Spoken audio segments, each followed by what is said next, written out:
49 fertility centre మీకు అందిస్తుంది కేవలం 899 రూపాయలకి fertility assessment package. Non veg ప్రియులకు గుడ్ న్యూస్. చికెన్ ధరలు భారీగా పడిపోతున్నాయి. మొన్నటి వరకు పండుగలు జాతరలు ఉండడంతో చికెన్ ధరలు భారీగా పెరిగాయి.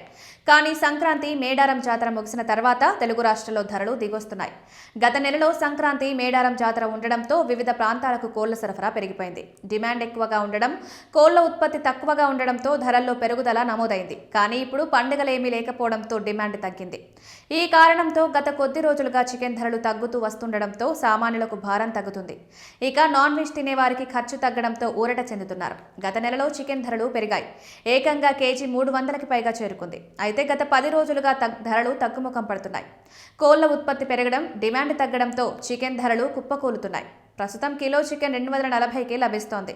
గత నెలతో పోలిస్తే 100 రూపాయల మేర ధర తగ్గింది. రీటైల్ మార్కెట్లో లైవ్ చికెన్ 140 కొనసాగుతుండగా డ్రెస్డ్ 220 రూపాయలుగా ఉంది. స్కిన్లెస్ చికెన్ 240 నుంచి 250 మధ్య పలుకుతోంది. ప్రాంతాలను బట్టి ధరల్లో అటు ఇటుగా మార్పులుంటాయి. దీంతో చికెన్ ధరలు తగ్గినట్లు వ్యాపారులు చెప్తున్నారు. ఇక కోళ్ల ఉత్పత్తి మరింతగా తగ్గితే ధరలు ఇంకా ఎక్కువగా తగ్గే అవకాశం ఉందని చెప్తున్నారు. మొన్నటి వరకు ఒక్కో కోడిగుడ్డు 9 రూపాయలు పలకగా ఇప్పుడు తగ్గుతూ వస్తున్నాయి. 2 నెలల పాటు అదే ధర వద్ద గుడ్ల ధరలు కొనసాగాయి. అయితే ఇప్పుడు ధరలు ఒక్కసారిగా తగ్గాయి. ప్రస్తుతం ఒక్కో గుడ్డు 6 రూపాయలకే లభిస్తోంది. దీంతో సామాన్యులకి ఇది మంచి పరిణామంగా చెప్పొచ్చు. ప్రతి ఇంట్లో ఖచ్చితంగా గుడ్లు వాడుతుంటారు. సామాన్యుడికి బడ్జెట్లో దొరికే గుడ్లు కొన్ని చోట్ల 10 రూపాయలకు కూడా చేరుకున్నాయి. ఇక నాటుకోడి గుడ్లు 20 రూపాయల వరకు పెరిగాయి. ఇప్పుడు చికెన్ ధరలతో పాటు కోడిగుడ్ల ధరలు కూడా అమాంతం తగ్గిపోతున్నాయి. దీంతో సామాన్యులకు ఇంటి ఖర్చులకు అయ్యే సొమ్ము తగ్గుతుంది. ఇటీవల సంక్రాంతి సందర్భంగా కేజీ బ్రాయిలర్ చికెన్ 350 పలగ్గా మటన్ 1500కు చేరుకుంది. నాటుకోడి చికెన్ అయితే ఏకంగా 3000కు చేరుకుని రికార్డు సృష్టించింది.